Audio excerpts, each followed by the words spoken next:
എൻ്റെ എല്ലാ കൂട്ടുകാരും സുഖമായിട്ടും സന്തോഷമായിട്ടും ഇരിക്കുന്നു വിശ്വസിക്കുന്നു. നേഴ്സറിയിലുള്ള ബഡ് റോസിലെ പോട്ടി മിക്സ് എങ്ങനെയായിരിക്കുന്നു കുറച്ച് പേര് ഒരു 2-3 പേര് ഇന്നലെ വാട്സപ്പിൽ ചോദിച്ചിരുന്നു. ഒന്ന് ഞാൻ പെട്ടെന്ന് പറയാം.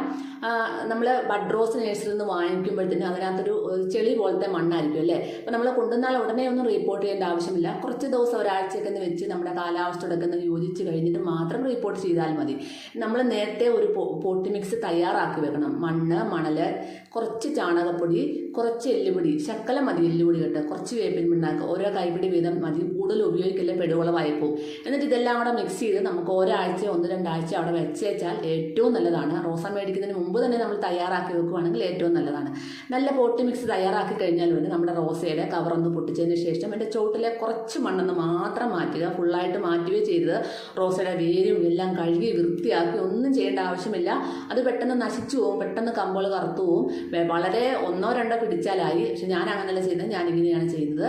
എന്നിട്ട് നന്നായിട്ട് കുറച്ച് മണ്ണ് മാത്രം ഇളക്കിയിട്ട് നമ്മുടെ നല്ല ഹോളുള്ള ഒരു ചെടിച്ചട്ടി എടുക്കുക.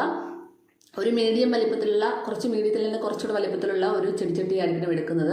റോസയ്ക്ക് ഇച്ചിരി വിസ്താരമുള്ള ചെടിച്ചട്ടിയാണ് നല്ലത്. എന്നിട്ട് അതിലേക്ക് നമുക്ക് ഓടും കഷ്ണം നല്ലതാണ്, ഇല്ലെങ്കിൽ കട്ട ഇഷ്ടിക പീസോ ഇട്ട് കൊടുക്കുക കേട്ടോ. അതൊന്നും ഇല്ലെങ്കിൽ കല്ലുകളോ എന്തെങ്കിലും ഇട്ട് കൊടുക്കുക. ഞാൻ ഇഷ്ടിക പീസോ അല്ലെങ്കിൽ ഓടിൻ്റെ കഷ്ണമാണ് ഇട്ട് കൊടുക്കുന്നത്. എന്നിട്ട് ഒരു 3-4-5 പീസ് ഓടും കഷ്ണമൊക്കെ ഇട്ട് കൊടുക്കുക, അല്ലെങ്കിൽ ഇഷ്ടിക പീസ് ഇട്ട് കൊടുക്കുക. അതിൻ്റെ അകത്തേക്ക് കുറച്ച് പോട്ടി മിക്സ് ഇട്ട് കൊടുക്കുക. എന്നിട്ട് അതിന് ശേഷം നമുക്ക് നമ്മുടെ റോസ ഇറക്കി വെക്കുക. ഇറക്കി വെച്ചതിന് ശേഷം നമുക്ക് ചുറ്റും മണ്ണ് നന്നായിട്ട് ഇട്ട് ഉറപ്പിച്ച് കൊടുക്കുക.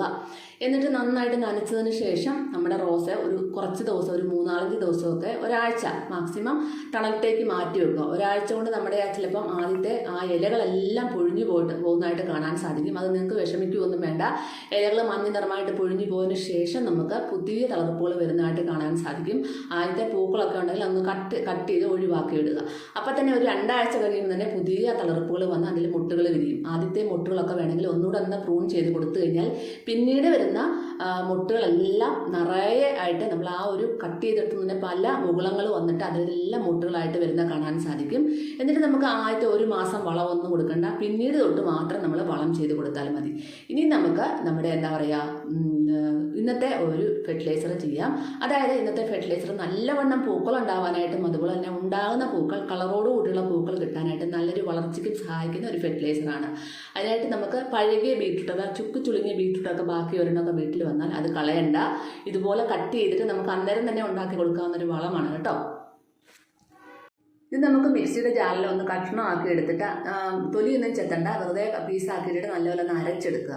അരച്ചെടുത്തതിന് ശേഷം നമുക്കിനിയും വേണ്ടത് പുളിച്ച കഞ്ഞിവെള്ളമോ അല്ലെങ്കിൽ പുളിച്ച അരി കഴുകിയ വെള്ളമോ ഏതുമാകാം, അല്ലെങ്കിൽ പച്ചരി കഴുകിയ വെള്ളമോ എന്തെങ്കിലും ഉണ്ടെങ്കിൽ നമുക്കത് പുളിപ്പിച്ചെടുക്കുക.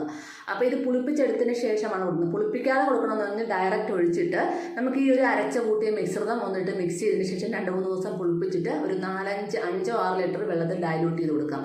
ഇതിപ്പോൾ ഞാൻ അന്നേരം തന്നെയാണ് കൊടുക്കുന്നത്. അപ്പം ഞാൻ അരി കഴുകി വെള്ളം നന്നായിട്ട് പുളിപ്പിച്ചെടുത്തിട്ടുണ്ടായിരുന്നു.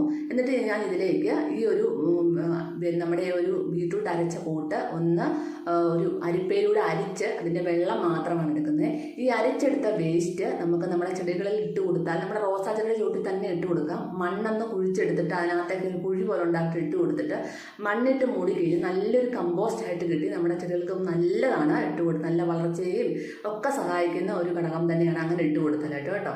അപ്പം ഞാനിപ്പം ഈ അരിച്ചെടുത്ത ഒരു ബീറ്റ്റൂട്ടിൻ്റെ ജ്യൂസ് അതിനകത്തേക്ക് ഒഴിച്ചു കൊടുത്തിട്ടുണ്ട്. ഇനി നമുക്ക് നല്ലപോലെ വെള്ളം ഡൈല്യൂട്ട് ചെയ്യണം.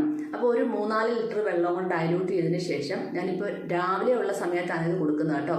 അപ്പോൾ എപ്പോഴും ഈ ചൂടുള്ള സമയമാണ് നമ്മൾ രാവിലെ കൊടുക്കാൻ ശ്രമിക്കുക. രാവിലെ, അതായത് വെയിലൊക്കെ തുടങ്ങുന്നതിന് മുമ്പ് കൊടുത്തു കഴിഞ്ഞാൽ നമുക്ക് നല്ലതാണ്. അല്ലെങ്കിൽ വെയിലുള്ള കൂടിയ സമയത്ത് ഒഴിച്ചു പെട്ടെന്ന് തന്നെ അത് ആ ഒരു വെള്ളം പെട്ടെന്ന് തന്നെ വലിച്ചെടുക്കും.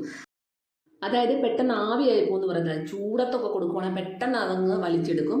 അങ്ങനെ വലിച്ചെടുത്ത് നമുക്ക് അതിന് റിസൾട്ട് കിട്ടത്തില്ല. അതുകൊണ്ട് ഒഴിച്ചു കൊടുത്തിട്ട് പതിയെ ആ വെള്ളമൊക്കെ ഒന്ന് ഊർന്നിറങ്ങി ചെടികളുടെ വേരുകളുടെയും തണ്ടുകളുടെയൊക്കെ വലിച്ചെടുത്തിട്ട് ചെടികളുടെ എല്ലാ ഭാഗത്തും എത്തിക്കഴിഞ്ഞാൽ പിന്നെ പ്രശ്നമില്ല. അതിനൊരു കുറച്ച് സമയം നമുക്ക് കൊടുക്കണം. മഴക്കാലത്തും അതുപോലെ തന്നെയാണ്. പെട്ടെന്ന് അങ്ങ് ഒഴിച്ചു കൊടുക്കും. മഴക്കാലത്ത് സമയത്ത് ഒഴിച്ചെടുക്കും വെള്ളം വാർന്നു പോകും ചെട്ടിക്കടിയിൽ കൂടെ പെട്ടെന്ന്. കാരണം മണ്ണിന് നനവുള്ളതൊക്കെ ഉണ്ട്. അതുപോലെ തന്നെ വേനൽക്കാലത്തും അതുകൊണ്ട് രീതിയിൽ സൂക്ഷിക്കണം. പിന്നെ നമ്മുടെ അത് ഒഴിച്ചു കൊടുക്കുമ്പോൾ നമ്മുടെ ചെടികളിൽ നല്ല കളറുള്ള പൂക്കളും അതുപോലെ തന്നെ പുതിയ തളിർപ്പുകളും ഉണ്ടാകുന്ന തളിർപ്പുകളിൽ നിറയെ മൊട്ടുകളും ഒക്കെ കാണാൻ സാധിക്കും. അപ്പം നല്ലൊരു ഫെർട്ടിലൈസറാണ്. അതുപോലെ തന്നെ നമുക്ക് ഒഴിച്ചു കൊടുക്കുന്ന സമയത്ത് അതിൻ്റെ ചൂട് നന്നായിട്ട് ഇളക്കി കൊടുക്കണം. ഞാൻ എപ്പോഴും പറയുന്ന പോലെ തന്നെ ചൂട് ഇളക്കി കൊടുക്കുമ്പോൾ ഉറഞ്ഞിരിക്കുന്ന മണ്ണിൽ ഒരിക്കലും കുത്തി ഇളക്കരുത്. കുറച്ച് വെള്ളമൊക്കെ നനച്ചിട്ട് മണ്ണൊക്കെ ഒന്ന് ഇളകിയതിന് ശേഷം മാത്രം ഇതുപോലെ തന്നെ ഇളക്കി കൊടുത്തതിന് ശേഷം ഓരോ കപ്പ് വീതം നമ്മുടെ ചെടികൾക്ക് ഒഴിച്ചു കൊടുക്കാം. അതുപോലെ തന്നെ നമ്മളിപ്പോൾ ഒഴിച്ചു കൊടുക്കുന്ന സമയത്തൊക്കെ നമ്മുടെ റോസാ ചെടികളിലെ മഞ്ഞ ഇലകളും ഡാർക്ക് സ്പോട്ടൊക്കെ ആയിട്ടുള്ള ഇലകളും ഒക്കെ കണ്ടു കഴിഞ്ഞാൽ അന്നേരം തന്നെ അതുപോലെ കൈകൊണ്ട് പറിച്ചു കളയാൻ മറക്കല്ലേ. കാരണം 1-2 ഇരുന്ന് കഴിഞ്ഞാൽ പിന്നെ ആ മറ്റുള്ള ഇലകളിലേക്കും അത് വ്യാപിച്ചിട്ട് കമ്പുകളൊക്കെ കറുത്ത് പെട്ടെന്ന് പോകും. മിക്കവർക്കും അത് അറിയാമെന്ന് വിശ്വസിക്കുന്നു. അപ്പോൾ എല്ലാവരും ഫെർട്ടിലൈസർ ഒന്ന് ഒഴിച്ചു കൊടുക്കാൻ മറക്കല്ലേ.